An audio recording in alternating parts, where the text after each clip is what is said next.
जी मोहतरम तलबा तलिबात दोस्तों साथियों, उम्मीद करता हूँ आप सब खैरियत से होंगे।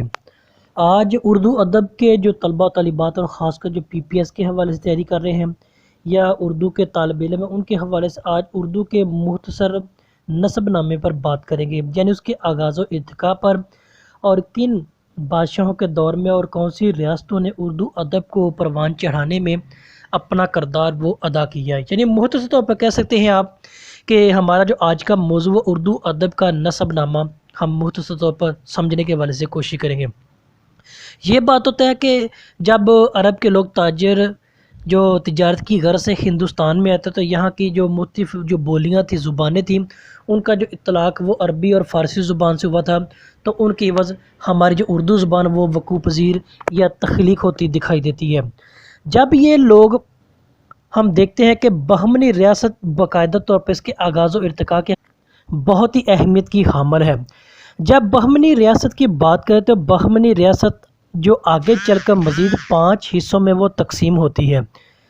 इनमें जो 5 रियासतों में बुनियादी तौर पर 2 रियासतें ऐसी हैं जिन्होंने उर्दू ज़ुबान को ख़ास कर अपना जो अपनाने का और उसको तक़वियत देने में अपना किरदार वो अदा किया है।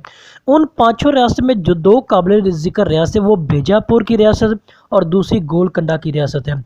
बीजापुर का जो यूसुफ आदिल शाही था, गोलकंडा का कुतुब शाही था। इन दोनों ने बुनियादी तौर पर उर्दू की जो तक़वियत है उसको पेश करने में अपना किरदार वो अदा किया है। अगर बात करें बीजापुर की रियासत की तो हमें आदिल शाही, यूसुफ आदिल शाही का वो दौर या ज़माना वो मिलता है।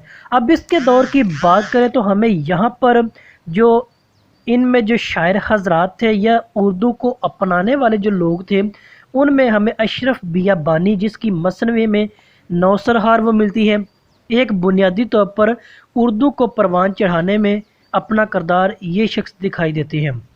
दूसरा हमारे पास सूफ़ी शाह मीरा जी हैं।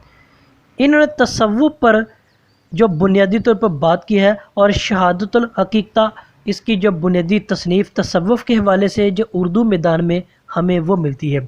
तीसरी और अहम शख्सियत वो शाह बुरहानुद्दीन जानम है, जिनकी जो तवील नज़म जो अरशाद नामा है वो हमें उर्दू के हवाले से वो मिलती है और मालूम होती है कि इन लोगों ने इस रियासत के अंदर उर्दू को अपनाया था और उर्दू का जो नसबनामा इन शख्सियात के हवाले से मिलता है जो बीजापुर की रियासत के हवाला से है।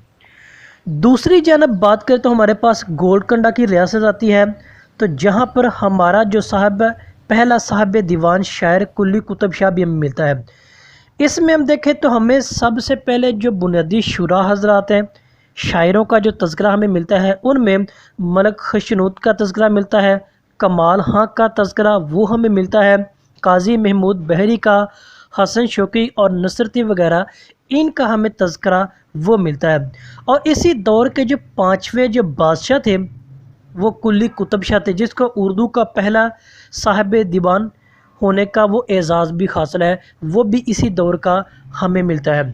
इसके अलावा इसी दौर के और गोलकंडा की रियासत के एतबार से देखें तो हमारे पास मुल्ला वजी जो साबरस के हवाले से पहली जो नस्ली किताब उर्दू की वो मिलती है और वो इसी रियासत से ताल्लुक़ वो दिखाई देता है।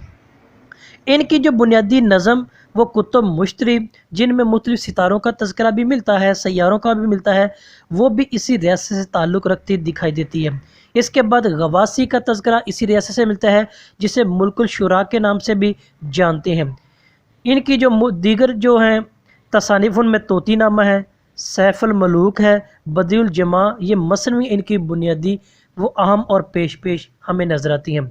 इसके बाद हमारा इस रियासत का जो आखिरी तकरीबन आखिरी कह सकते हैं वो इब्न निशाती की जो तसनीफ़ फूल बन वो हमें मिलती है।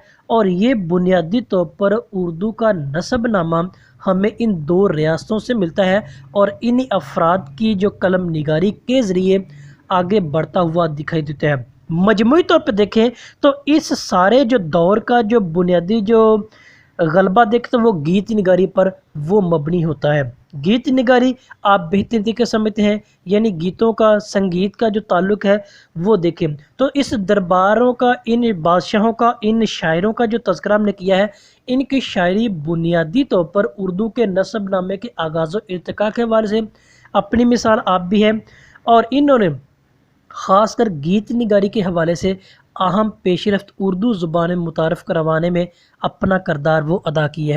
اس کے بعد ہمیں دکنی دور آتا ہے، وہ آگے چل کر ہم اپنی دوسری جو لیکچر ہے اس میں دیکھیں گے، اپنی دوسری ویڈیو بنائیں گے، اس میں صرف دکنی دور پر بات کریں گے۔ آج مختصر طور پر ہم نے اردو کا جو بنیادی نسب نامہ، جو آغاز و ارتقاء کے حوالے سے وہ جانا اور پہچانا ہے۔ کوئی سوال، کوئی بات جو سمجھ نہ آئی ہو تو بلا جھجک سوال کیجیے گا، اس کو لائک اور شیئر بھی ضرور کیجیے گا۔ آپ کا بہت شکریہ۔